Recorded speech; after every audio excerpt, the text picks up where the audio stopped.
The ruins of New Antioch emerged from the mire like broken teeth in a skull's maw. Cathedral domes, once gilded, now blackened by artillery fire and the slow rot of decades.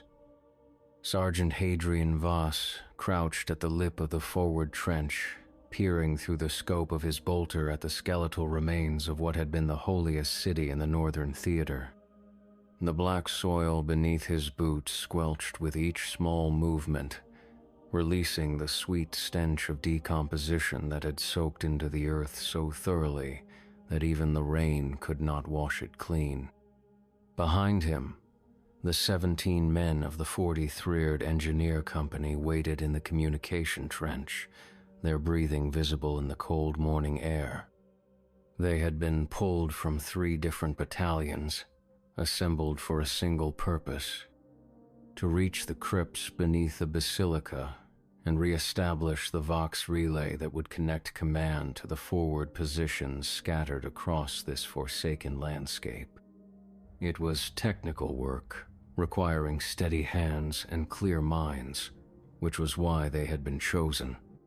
What none of them knew was that the previous 3 companies sent to complete this mission had simply vanished, their final transmissions consisting of nothing but static and the faint sound of singing. Voss lowered his scope and turned to face his men. They were good soldiers, veterans of the Hell Powder campaigns in the South, their faces marked by the ritual scars that showed their devotion to the cause. Corporal Matthias Kane, the company's demolitions expert, absently traced the consecrated blade at his belt while studying the approach routes through the ruins. Private Lucian Gray, their Vox operator, hunched over his equipment case, checking and rechecking the sacred transmitter components that would form the heart of their relay station. The briefing had been brief and unsatisfying. Command wanted the relay operational within 72 hours. Intelligence suggested the ruins were unoccupied, though reconnaissance had been limited due to the persistent fog that clung to the area. The city had fallen 18 months ago during the autumn offensive, its defenders slaughtered to a man after refusing to abandon their posts. Since then, it had been no man's land, too dangerous to occupy but too strategically important to ignore. What Command had not mentioned was why the city looked the way it did. From this distance, Voss could see that the destruction went beyond mere artillery damage. The cathedral's spires twisted at impossible angles, as if the stone itself had been tortured into new shapes. The streets seemed to curve in ways that hurt the eyes to follow, and the shadows between the buildings appeared to move independently of the pale sun that struggled through the perpetual overcast. The smell of the place reached them even here, half a mile away across the churned battlefield. It was not the clean scent of death that came after battle, but something else entirely, something that suggested corruption had taken root and flourished in ways that violated both nature and sanctity. Several of the men had begun to mutter prayers under their breath, the familiar words of protection that every soldier learned by heart. But even those seemed to die strangely in the air, as if the very atmosphere refused to carry them properly. Voss checked his chronometer. They had 4 hours of daylight remaining, enough to reach the basilica and begin their work. The approach would take them through the outer residential districts, past the merchant quarter, and finally into the sacred precincts where the cathedral dominated the skyline. The route was direct enough, though the rubble would slow their progress considerably. Private Orion Thorne, barely 18 and still soft around the edges, despite his training, shifted nervously as he adjusted his equipment pack. The weight of his engineer's tools mixed with the consecrated ammunition for his bolter made him clumsy, and he had to keep wiping the sweat from his palms despite the cold. Next to him, Private Cassius Merrick, a weathered veteran of 30 campaigns, remained perfectly still, his eyes fixed on the ruins with the patient intensity of a predator studying prey. The black soil beneath their feet was different from the earth they had grown accustomed to in other theaters. It seemed to absorb sound, deadening their voices and making even the loudest explosions seem muffled and distant. When they walked on it, their boots left impressions that filled immediately with a dark liquid that might have been water but felt too thick, too warm. The smell it released was complex, layered with decay and something else that reminded Voss uncomfortably of the incense used in the most sacred ceremonies. As they prepared to move out, Voss noticed that Private Gray had gone pale while adjusting his Vox equipment. The young operator was staring at his instruments with an expression of confusion and growing unease. When Voss approached, Gray looked up with eyes that seemed too wide for his face. "Sergeant," Gray whispered, his voice barely audible above the distant rumble of artillery from other sectors. "The Vox is picking up transmissions, but they are not coming from any of our frequencies. It sounds like singing, very faint, but it is constant, and the words are not in any language I recognize." Voss took the offered headset and listened. Through the static and electronic hiss, he could indeed hear something that might have been voices raised in harmony. The melody was beautiful in a way that made his teeth ache, and the words seemed to shift and change even as he tried to focus on them. After 30 seconds, he handed the headset back, his mouth tasting of copper and ash. "Equipment malfunction," he said firmly, though he did not believe it himself. "We will sort it out once we reach the relay station. Signal the men to move out." The company rose from their positions with the practiced efficiency of veterans, each man checking his weapons and equipment one final time before they began their descent into the valley. The slope leading down to the ruins was steep and treacherous, made worse by the strange consistency of the soil that seemed to shift beneath their feet like something alive. More than once, a soldier would stumble as the ground gave way unexpectedly, revealing glimpses of pale objects buried in the earth that looked disturbingly like bone. As they drew closer to the outskirts of New Antioch, the air grew thicker, almost viscous, and breathing became an effort that left their lungs burning. The fog that had seemed so distant from the trench line now enveloped them completely, reducing visibility to mere yards and muffling all sound except for the wet squelch of their footsteps and the increasingly audible singing that seemed to come from everywhere and nowhere at once. The first buildings they encountered were intact but wrong. The architecture was familiar, the same style that had been used throughout the northern provinces for centuries, but the proportions were subtly altered. Doorways that should have been rectangular were slightly trapezoidal. Windows appeared to be the right size until you looked directly at them, then they seemed either too large or too small.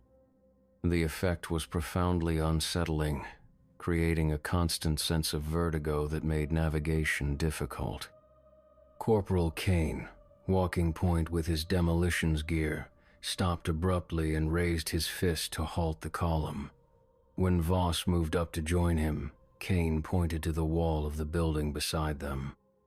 Carved into the stone, in letters that seemed to shift and crawl when viewed peripherally, were words in the old ecclesiastical script. Voss could read enough of the ancient language to make out fragments. "Blessed are the forgotten. In screaming we find truth, the saint who never died." But it was not the words themselves that made both men step back in horror. It was the fact that the letters were still wet, as if the carving had been completed moments before their arrival, and the liquid that filled the grooves was undeniably blood. Fresh blood that had not yet begun to congeal, despite the fact that the city had been abandoned for over a year. Behind them, Private Thorne made a sound that was half sob, half prayer. Several of the other men had begun to mutter the litanies of protection with increasing urgency, but their voices seemed to be absorbed by the fog, leaving only the constant singing that grew louder with each step they took toward the heart of the city. Voss made a decision that he would later understand was not entirely his own. Despite every instinct screaming at him to retreat, to report the anomalies they had discovered and request reinforcement or reassignment, he signaled the company to continue forward. The mission was clear, and they were soldiers of the faith, trained to complete their objectives regardless of circumstances. But as they moved deeper into the ruins of New Antioch, past buildings that breathed and streets that curved in directions that should not have existed, Voss began to understand that some objectives were not meant to be completed, some places were not meant to be reclaimed, and some songs were not meant to be heard by the living. The singing grew louder still, and now he could make out individual voices within the chorus. They were beautiful voices, pure and clear, but they were singing words that made his mouth fill with the taste of copper and his vision blur at the edges. As the company pressed forward through the fog-shrouded streets, following the ancient processional route toward the cathedral, Voss found himself beginning to mouth the words along with the unseen singers. He did not realize he was doing it until Corporal Kane grabbed his arm and shook him, the demolitions expert's face pale with terror. Only then did Voss understand that he had been singing aloud, his voice joining the chorus that echoed from the stones around them. The words had felt natural on his tongue, as if he had known them all his life. But now that he was aware of what he had been doing, he could taste blood in his mouth and feel the wetness on his lips, where the skin had begun to crack. The cathedral loomed ahead through the fog, its twisted spires reaching toward a sky that seemed darker than it should have been despite the early hour. The great doors stood open, revealing an interior lost in shadow so complete that their torches barely penetrated it. But from within came the strongest source of the singing, voices that seemed to number in the hundreds, all raised in harmonies that human throats should not have been able to produce. Voss wiped the blood from his mouth and checked his chronometer. They still had 3 hours of daylight remaining, though the light seemed to be fading faster than it should. The relay equipment would take at least 2 hours to install and calibrate, assuming they could find the crypt entrances without difficulty. Every moment they delayed increased the risk of being caught in the ruins after dark, though Voss was beginning to suspect that darkness might be the least of their concerns. He turned to address his men, to give them the orders that would send them into the cathedral and down into the crypts where their equipment waited to be installed. But as he opened his mouth to speak, he realized that all 17 of them were already singing, their voices perfectly synchronized with the chorus that echoed from the stones around them. Their eyes were fixed on the cathedral doors, and their faces bore expressions of such profound longing that it took him several moments to recognize them as his own soldiers. When he tried to call out, to break them from whatever spell had taken hold, his own voice joined the song instead. The words poured from his throat like water from a broken dam, in a language he did not recognize but understood perfectly. They were words of worship, of devotion, of preparation for something that was coming whether they were ready or not. Together, the 18 soldiers of the 43rd Engineer Company walked toward the open doors of the cathedral, their boots squelching in the black soil that seemed to pulse with its own rhythm. Behind them, the fog closed in, sealing off their retreat and ensuring that whatever happened next would happen in the darkness beneath New Antioch, where the dead had been waiting for over a year to show them how to pray properly. The interior of the cathedral was a wound in reality, vast and pulsing with its own diseased rhythm. As the 18 soldiers crossed the threshold, their torches revealed architecture that defied both engineering and sanity. The nave stretched impossibly far into the darkness, its vaulted ceiling lost in shadows that seemed to writhe and shift independent of any light source. The columns that should have supported the structure were instead massive ribs of stone that curved and branched like the inside of some titanic chest cavity. And between them hung tapestries woven from materials that looked disturbingly organic. Sergeant Voss found his voice returning to him as they stepped onto the cathedral floor, though speaking required conscious effort, as if the air itself resisted the formation of words not part of the eternal song that continued to echo from the walls. The floor beneath their feet was not the marble or stone he had expected, but something that yielded slightly under their weight, covered in a thin layer of liquid that reflected their torchlight in patterns that hurt to follow.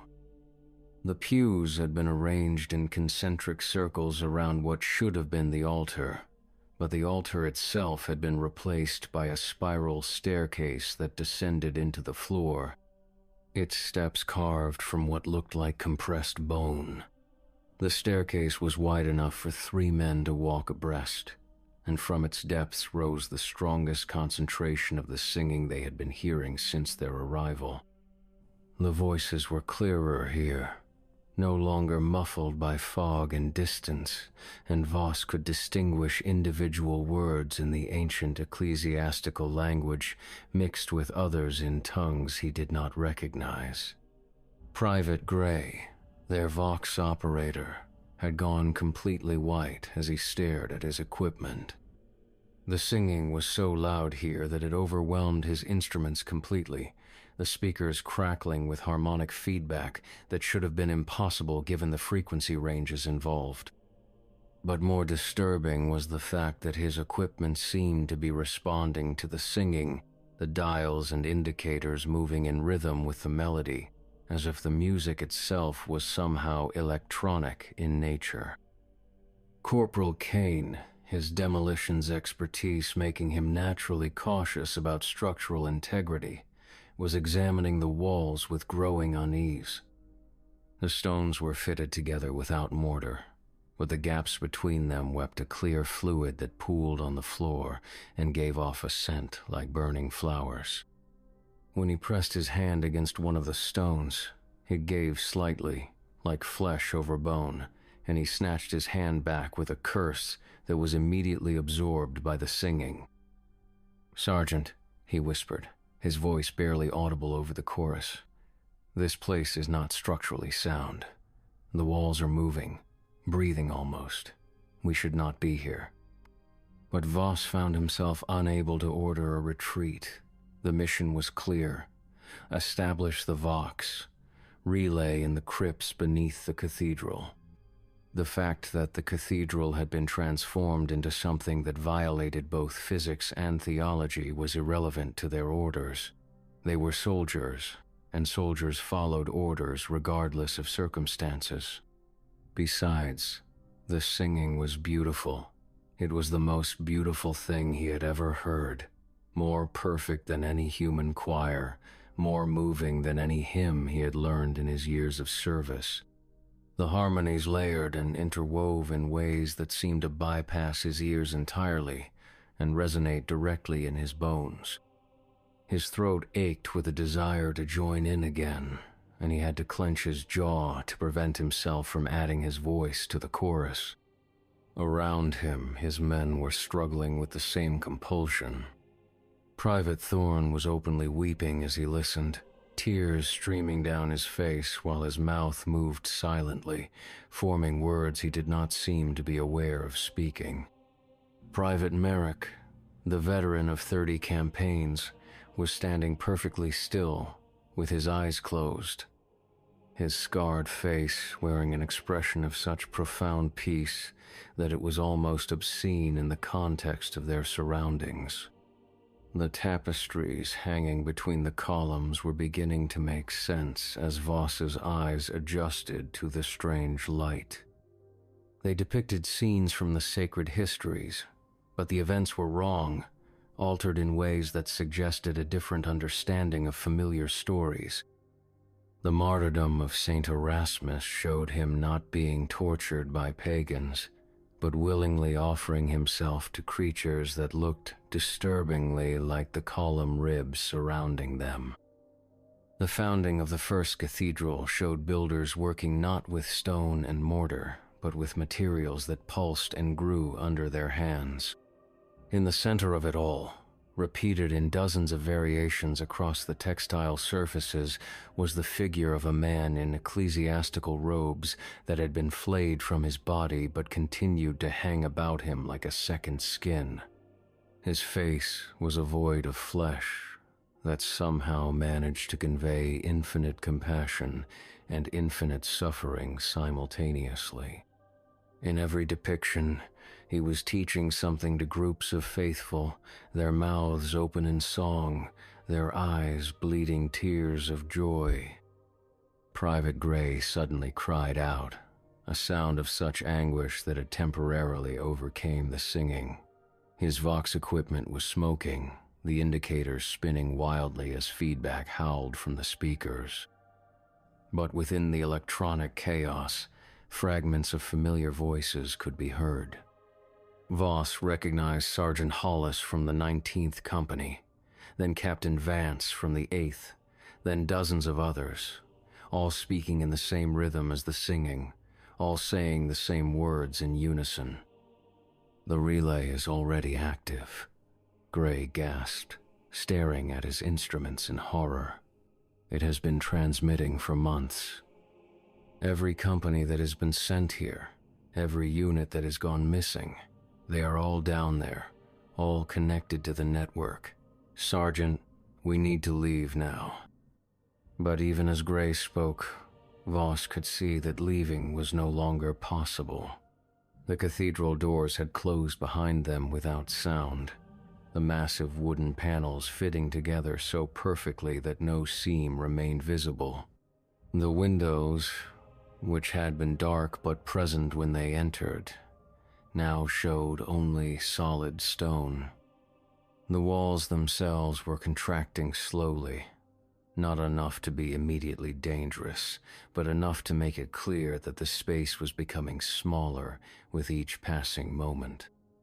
The spiral staircase seemed to be the only way forward, descending into the crypts where their mission waited to be completed. As they approached the bone-carved steps, the singing became even more distinct, individual voices separating from the chorus long enough to be recognized before blending back into the eternal harmony. Voss heard his own name sung in the voice of his younger brother, who had died in the Hell Powder campaigns 3 years ago. Corporal Kane heard his wife calling to him in tones of such love and longing that he took an involuntary step toward the staircase before catching himself. The smell rising from the depths was complex and nauseating. Incense mixed with decay, the metallic tang of fresh blood overlaid with the organic sweetness of corruption. But underneath it all was something else. Something that reminded Voss of the sacred oils used in the most holy ceremonies, the blessed unguents that were applied to the faithful before they underwent the ritual scarification that marked their devotion. As they began their descent, the walls of the staircase proved to be covered in text, carved deeply into the bone-like material and filled with the same fresh blood they had encountered on the buildings outside. But here the script was different, more complex, with symbols that seemed to shift and change when viewed directly. Private Lucian, their youngest member, was attempting to read the text aloud. his voice joining the general chorus as he pronounced words that had been old when the first cathedrals were built. The stairs curved as they descended, following a spiral pattern that seemed to violate geometry. They had been walking down for what felt like hours, but Voss's chronometer showed that only minutes had passed. The torchlight revealed that the walls were becoming more organic in appearance, less like carved stone and more like the interior of some vast organism. Veins of darker material pulsed visibly beneath the surface, carrying fluids that glowed with their own faint luminescence. At regular intervals, they passed alcoves carved into the walls, each containing what appeared to be the remains of previous visitors. But these were not simple corpses. They had been arranged in positions of prayer or contemplation, their hands still clutching equipment that looked familiar. Vox units, engineering tools, weapons still maintained and ready for use. The bodies showed no signs of violence or decay, instead appearing to have been transformed into something between flesh and stone, their faces bearing expressions of such profound contentment that several of the soldiers stopped to stare in fascination. "They are still alive," whispered Private Thorne, his voice filled with wonder rather than horror. "Look at their eyes. They are still alive, and they are listening to the song." Indeed, the eyes of the preserved figures did seem to track their movement, following the descent of the living soldiers with expressions of welcome and invitation. Their mouths moved silently, forming the words of the eternal song, and occasionally one would lift a hand in greeting or blessing. Corporal Kane, despite his earlier concerns about structural integrity, found himself returning these gestures, his demolitions training forgotten in the face of such peaceful devotion. The staircase finally opened into a vast chamber that defied the cathedral's exterior dimensions. The crypt was easily the size of the nave above, but the ceiling extended upward into darkness that their torches could not penetrate. The walls were lined with alcoves, similar to those they had passed, but these contained figures that were clearly more recent, soldiers whose uniforms were still recognizable despite the transformations they had undergone. In the center of the chamber stood the Vox relay station, but it was not the equipment they had been sent to install. Instead, it was a massive construction of organic and technological components, pulsing with its own inner light and humming with harmonics that resonated in their bones. Cables that looked more like veins connected it to alcoves throughout the chamber, and screens showed scrolling text in languages both familiar and utterly alien. But most disturbing of all was the figure standing beside the relay station, waiting for them with infinite patience. The Crimson Abbot was exactly as the briefing materials had never described him, a man in ecclesiastical robes that had been flayed from his living body but continued to hang about him like a second skin. His face was not absent, but rather existed in a constant state of revelation, the flesh peeling away to show deeper layers that were somehow more real than the surface. When he spoke, his voice was every voice they had ever heard, every word they had ever spoken, every prayer they had ever uttered.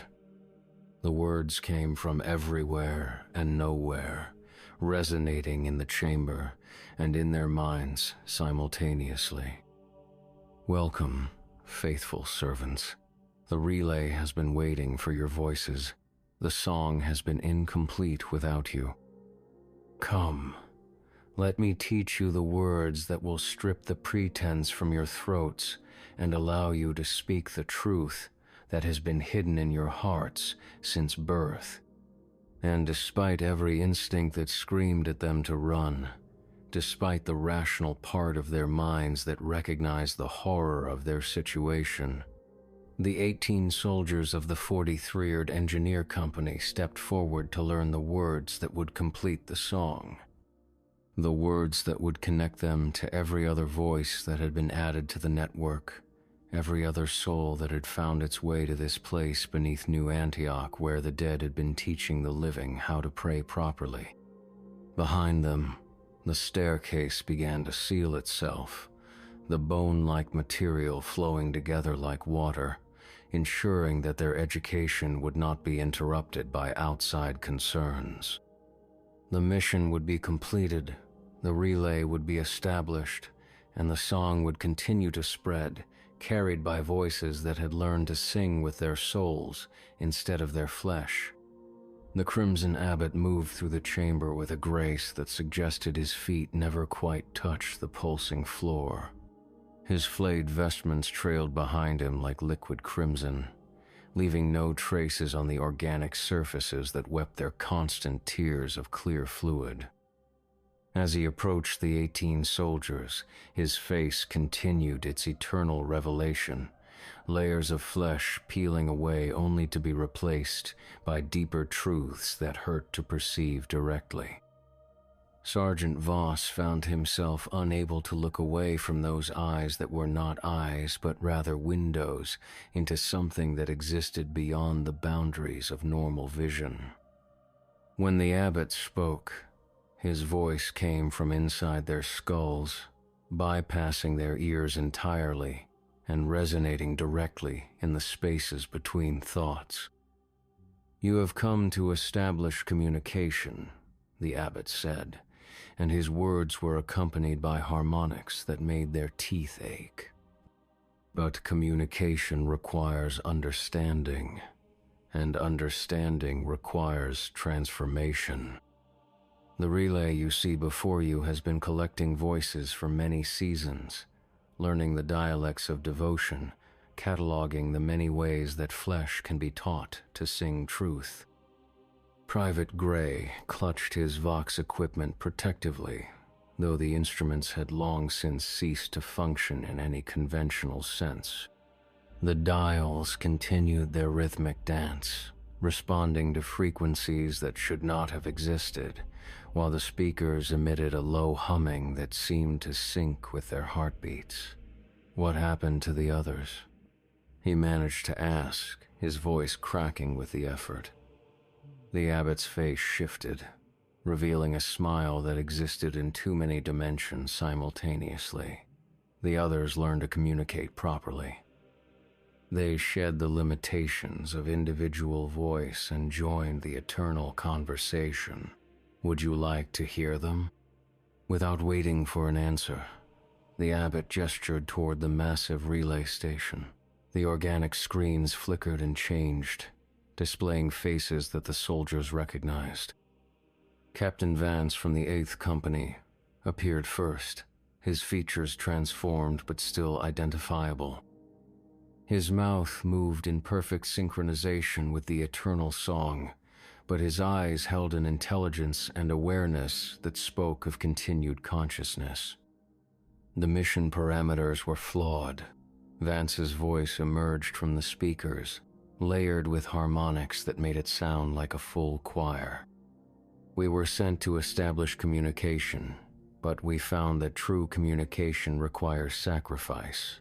The individual voice is selfish, limited, prone to deception, and self-interest. Only when we learned to sing together did we understand what command really needed." More faces appeared on the screens, soldiers from different companies, engineers and communications specialists who had been reported missing over the past year. All of them spoke in the same multi-layered voice. All of them bore the same expression of profound contentment. Their words overlapped and intertwined, creating complex linguistic patterns that conveyed meaning beyond the simple semantic content.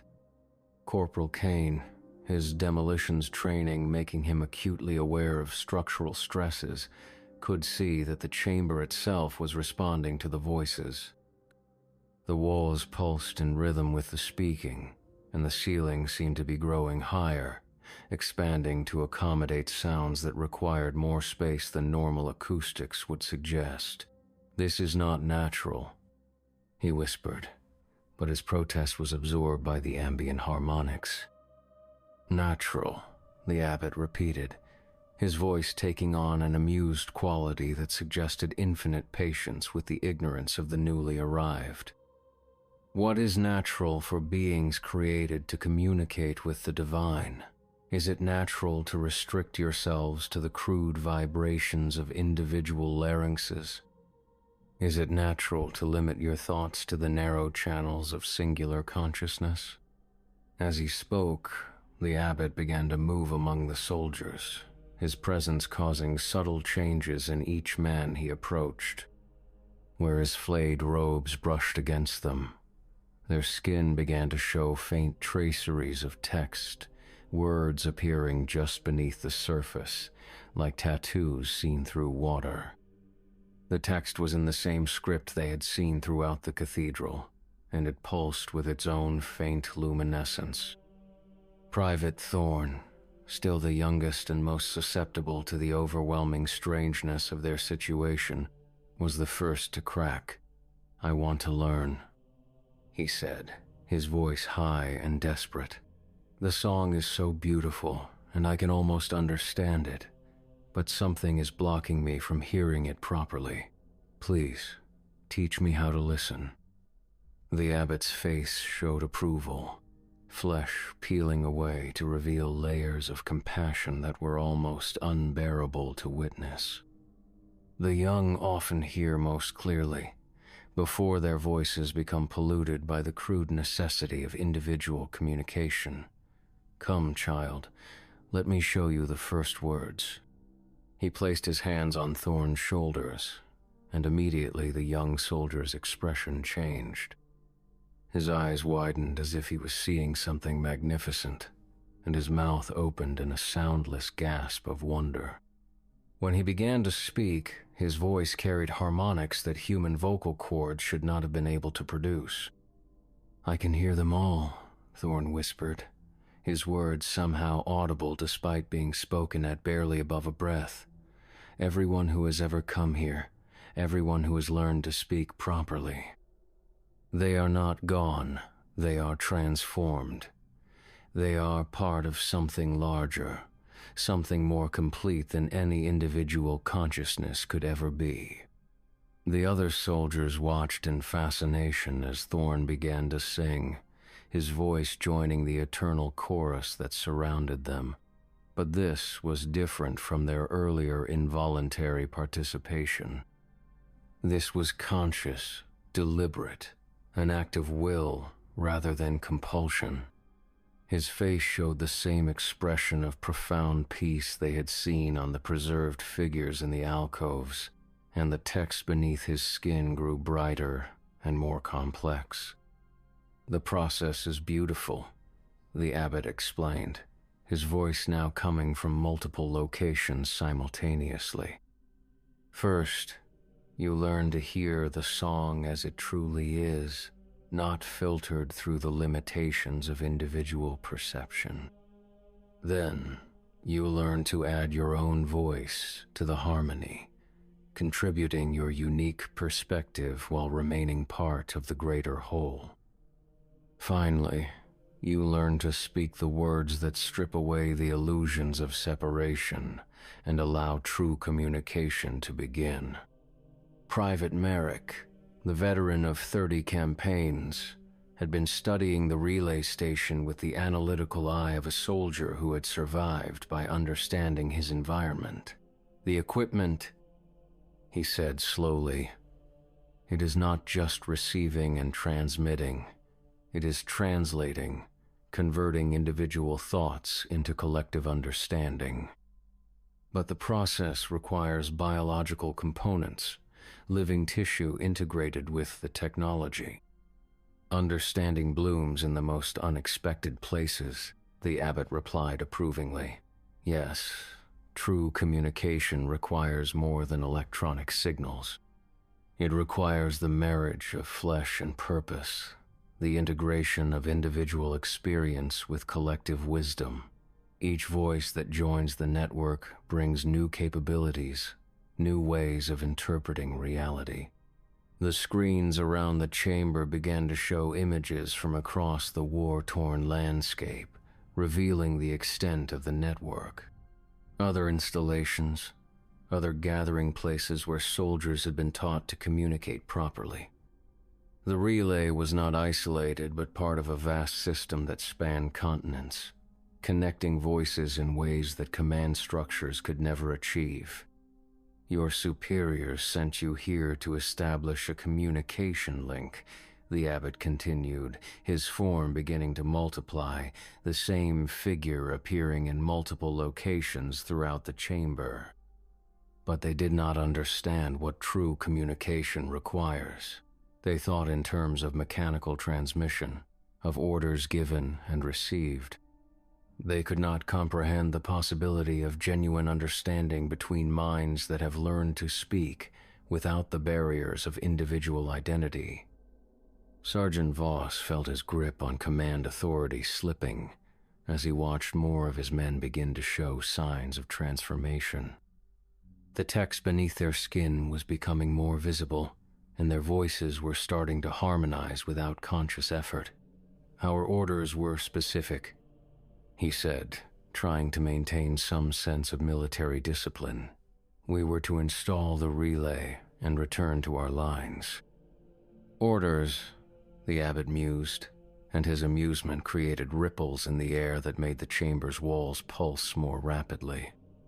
Individual will imposed upon individual consciousness, creating friction and resistance at every level. But observe how much more efficiently the network operates when every component understands its role in the greater pattern. He gestured toward the screens, which now showed tactical information from across the theater of war. Unit positions, supply movements, enemy activities, all displayed with a clarity and detail that no conventional intelligence network could achieve. The information was being gathered and processed by thousands of transformed soldiers, each one contributing their unique perspective while remaining connected to the collective understanding. "This is heresy," Corporal Kane said, but his voice lacked conviction. The demolitions expert was staring at the relay station with growing fascination, his trained eye recognizing the elegant efficiency of the biological-mechanical hybrid. "This is a violation of everything we have been taught about individual duty and personal responsibility." "Heresy," the abbot repeated, his voice now coming from inside each soldier's head. A word used to describe ideas that threaten established patterns of control. But consider the results.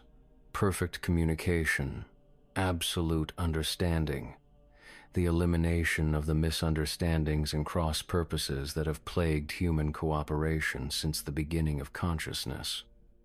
Private Gray, his Vox equipment now completely integrated with the chamber's systems, found himself speaking in multiple voices simultaneously. "The network extends beyond military applications," he said, his words coming out in perfect harmony with the eternal song. "It reaches into civilian populations, into the highest levels of command, into places where individual authority has been replaced by collective wisdom." The revelation sent a chill through those soldiers who still retained individual consciousness. The implications were staggering. If the network had penetrated command structures, then their mission had been planned and executed by entities that were no longer entirely human.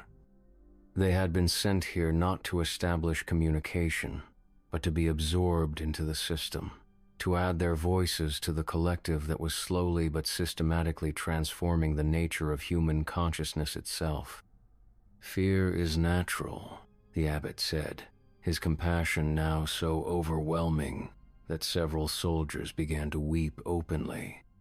"Fear of the unknown, fear of transformation, fear of losing the familiar boundaries of individual identity. But consider what you gain: perfect understanding, eternal community, freedom from the loneliness and uncertainty that plague individual consciousness. He moved to the center of the chamber, his form expanding until he seemed to fill the entire space. The choice is before you, faithful servants. You can cling to the illusion of individual identity, fighting against the transformation that is already beginning in your flesh and your thoughts. Or you can embrace the truth that has been waiting for you since birth, that consciousness is not meant to be solitary, that communication is not meant to be limited by the boundaries of individual will. As he spoke, the alcoves around the chamber began to glow more brightly, and the figures preserved within them started to move. Not with the jerky motions of reanimated corpses, but with the fluid grace of beings who had transcended the limitations of individual flesh. They began to sing, their voices joining the eternal chorus with such beauty that the remaining soldiers found themselves taking involuntary steps toward the waiting relay station. The transformation was no longer a choice, but an inevitability, as natural and necessary as breathing. One by one, the soldiers of the 43rd Engineer Company began to understand that their mission had been completed the moment they entered the cathedral. They had established communication, not with their distant command, but with something far more ancient and far more wise.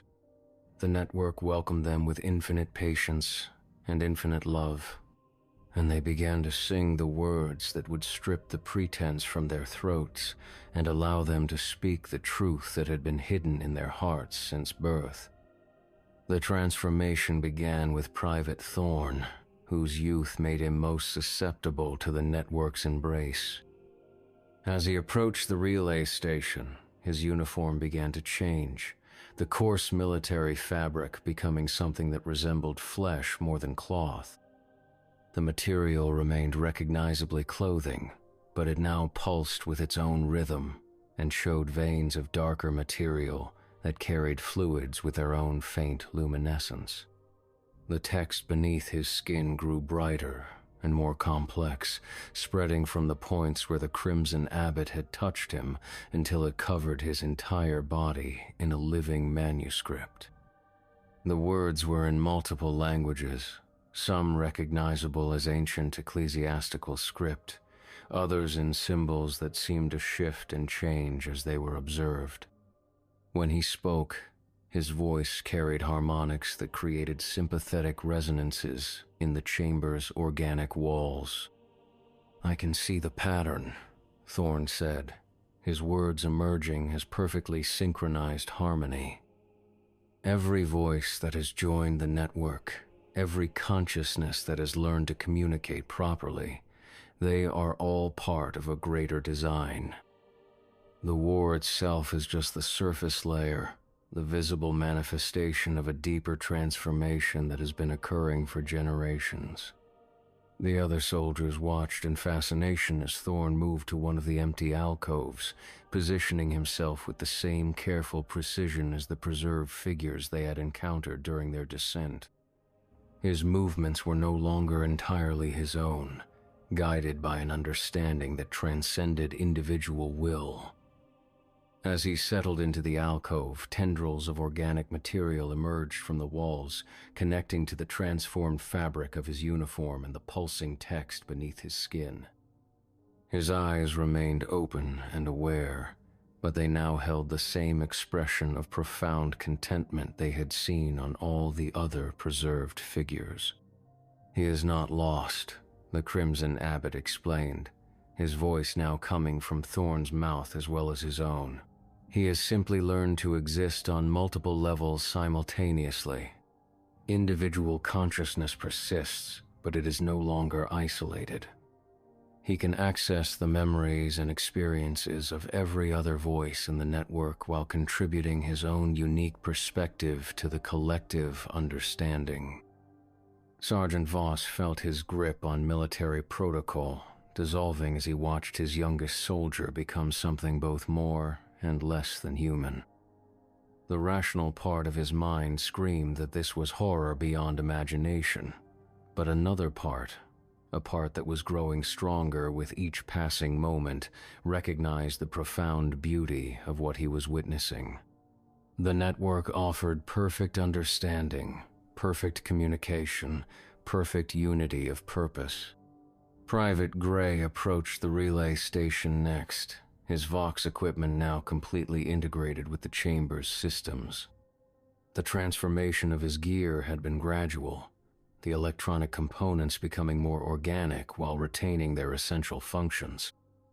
Wires had become veins, circuit boards had developed pulse patterns, and the speakers now resonated with frequencies that bypassed the ears entirely and spoke directly to the nervous system. "The transmissions I intercepted during our approach," Gray said, his voice already beginning to layer with harmonics. "They were not random signals. They were conversations, discussions between different nodes of the network about how best to integrate new voices. They have been planning our arrival, preparing for our transformation, ensuring that the process would be as painless as possible." As Gray settled into his own alcove, the screens around the chamber began to display more information about the network's true scope. The transformation had been occurring for decades, not just in the war zones, but in civilian populations across entire continents. Religious leaders, government officials, military commanders, all gradually replaced by beings who maintained their individual personalities while sharing collective consciousness. The war itself was just a mechanism for accelerating the process, bringing together large numbers of individuals in situations where traditional authority structures had broken down. Corporal Kane, his demolitions expertise making him acutely aware of cause and effect relationships, was beginning to understand the true magnitude of what they were witnessing. "This is not random," he said, his voice filled with a mixture of horror and admiration. "This is a coordinated campaign that has been running for generations. The network has been manipulating events, creating the conditions necessary for its own expansion." The Crimson Abbott's face showed approval, flesh peeling away to reveal layers of compassion that were almost unbearable to witness directly. Understanding blooms even in the most analytical minds.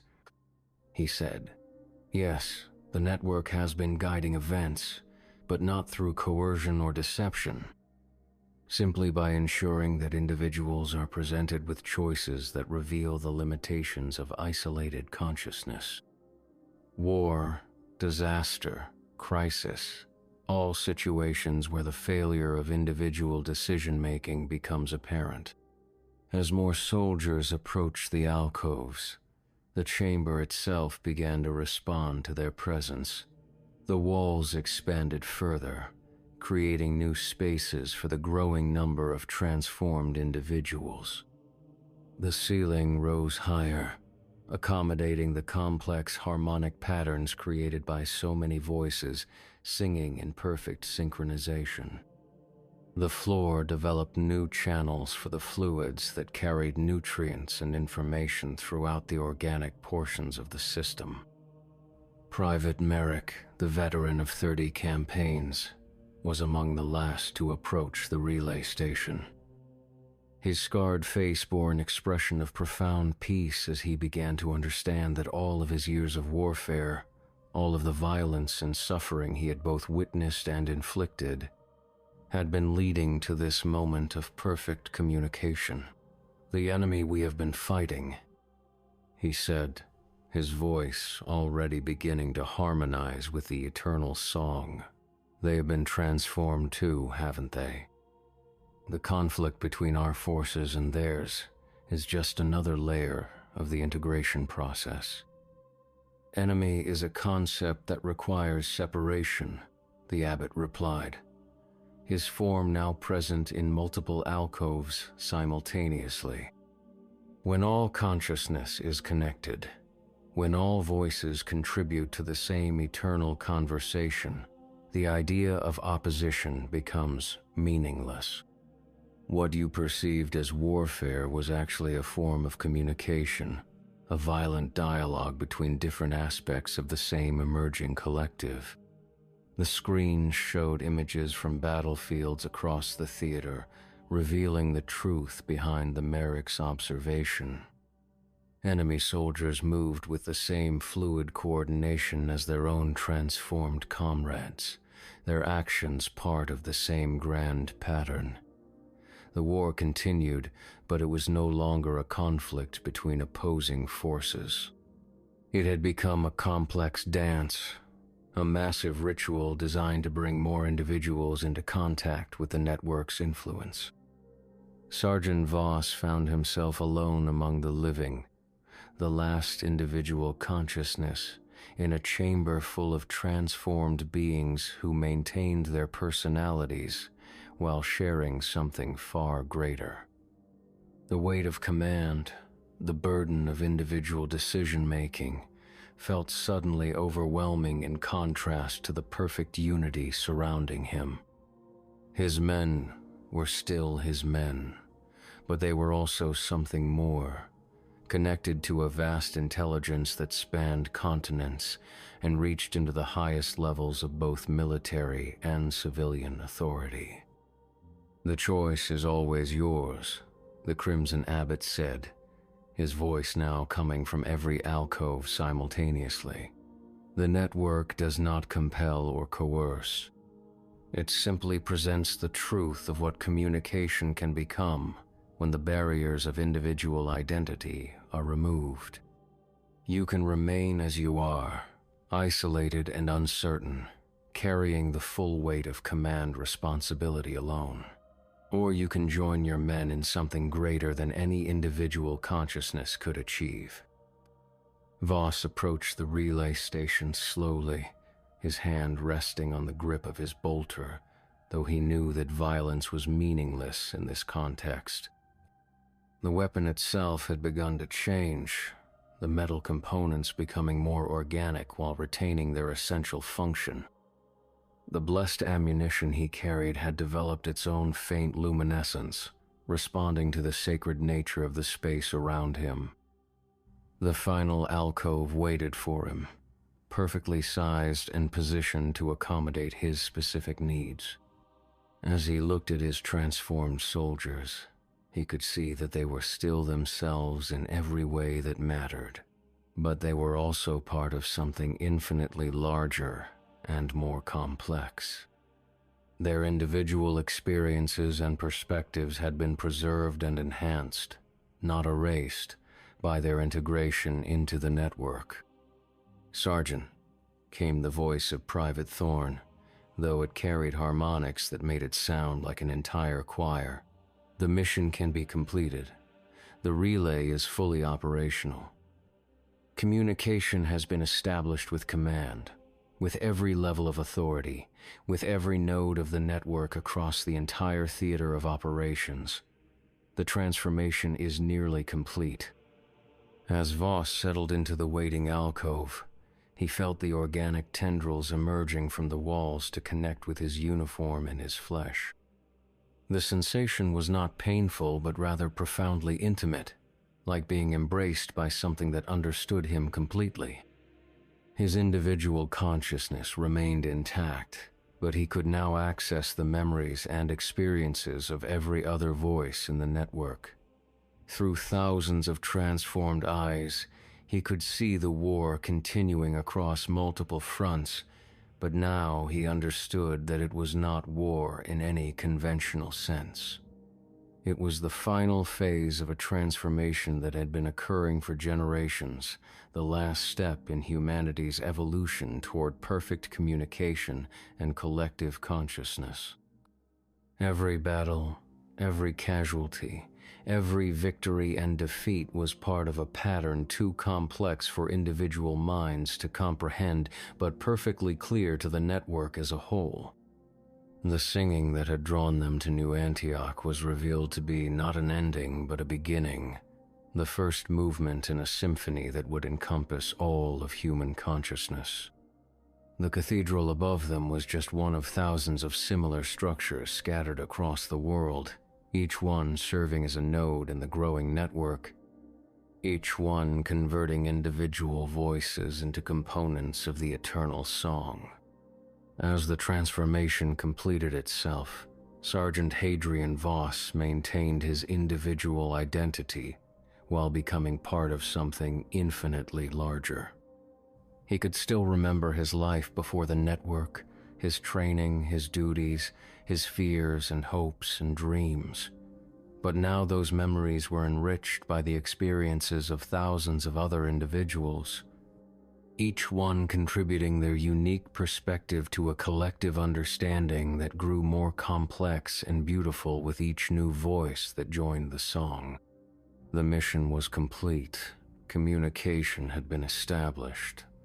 The relay was operational, and in the depths beneath New Antioch, where the bells still tolled from spires that no longer stood, the 18 soldiers of the 43rd Engineer Company continued to sing the words that stripped the pretense from their throats and allowed them to speak the truth that had been hidden in their hearts since birth.